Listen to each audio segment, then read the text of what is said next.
Hello friends, கலாஸ் ரெசிபியில் இன்னைக்கு தூதுவளை துவையல் பண்ண போகிறோம். இது சளிக்கு ரொம்ப நல்லது.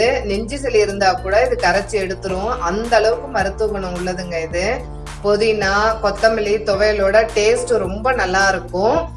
இதனோட இலையை நீங்க யூஸ் பண்ணிட்டு அதனுடைய குச்சியை நீங்க நட்டு வச்சா கூட சீக்கிரமா வந்துடும். எப்படி டேஸ்டா பண்றதுன்னு இந்த வீடியோல பார்க்கலாம் வாங்க.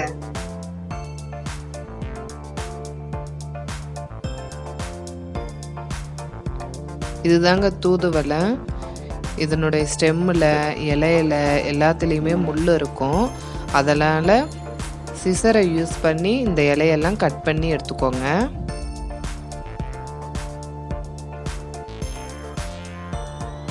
இந்த நுனியில் இலசாக இருக்கிற இந்த ஸ்டெம்மை கூட நீங்கள் சேர்த்துக்கலாங்க, நல்லாயிருக்கும். எல்லாத்தையும் கட் பண்ணிட்டோம். இது இருக்கட்டும். கடாயில் கொஞ்சம் எண்ணெய் சேர்த்துக்கோங்க. இந்த அளவு தூதுவளைக்கு 1 டீஸ்பூன் மிளகு, 1.5 டீஸ்பூன் ஜீரகம், 25 பல்லு பூண்டு, இந்த அளவு சின்ன சைஸு புளி, 4 வரமிளகா, மிளகு சேர்த்துருக்கோங்க, அதனால் 4 மிளகா சேர்த்துக்கிறேன். கட் பண்ணி வச்சுருக்க ஒரு மீடியம் சைஸ் வெங்காயம். இது எல்லாத்தையும் எண்ணெயிலே நல்லா வதக்கிக்கோங்க.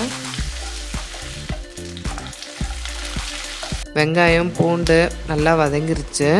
இப்போ கட் பண்ணி வச்சுருக்க தூதுவளையை இது கூட சேர்த்துக்கோங்க. இதையும் நல்லா வதக்கிக்கலாம். பாருங்கள், நல்லா வதங்கிருச்சு. இது ஆறின உடனே நம்ம மிக்சியில் போட்டு அரைச்சிக்கலாம்.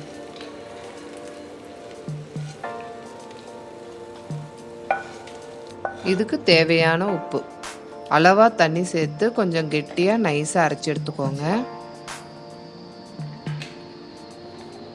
கடாயில் கொஞ்சம் எக்ஸ்ட்ராவாக நல்லெண்ணெய் சேர்த்துக்கோங்க. அதுதாங்க இதுக்கு நல்லாயிருக்கும், உடம்புக்கும் நல்லது. கொஞ்சம் கடுகு உளுத்தம் பருப்பு, கொஞ்சமாக கருவேப்பிலை. கடுகு வெடிச்சிருச்சு. இப்போ அரைச்சி வச்சுருக்க தூதுவளை பேஸ்ட்டை இது கூட சேர்த்துக்கோங்க. கொஞ்சம் வாட்டர் மிக்ஸ் பண்ணி இது கூட நான் சேர்த்துக்கிறேன். இதை ஆயில் பிரிஞ்சு மேலே வர வரைக்கும் வதக்கிக்கோங்க. அப்போ தாங்க டேஸ்ட்டும் நல்லாயிருக்கும். 2-3 வாரத்துக்கு கூட நீங்கள் யூஸ் பண்ணிக்கலாம். பாருங்கள், எண்ணெய் பிரிஞ்சு எவ்வளோ சூப்பராக இருக்குது. இதை சாதத்தில் பிசைஞ்சு சாப்பிட்லாம், சப்பாத்திக்கு தயிர் சாதத்துக்கு யூஸ் பண்ணிக்கலாம். இது ரொம்ப நல்லாயிருக்கும். நீங்கள் இதை ட்ரை பண்ணி பார்த்துட்டு உங்களுடைய கமெண்ட்ஸை எனக்கு ஷேர் பண்ணுங்கள். இந்த வீடியோ உங்களுக்கு பிடிச்சிருந்ததுன்னா கலாஸ் ரெசிபிக்கு சப்ஸ்கிரைப் பண்ணுங்கள். பெல் ஐக்கானை கிளிக் பண்ண மறந்துடாதீங்க.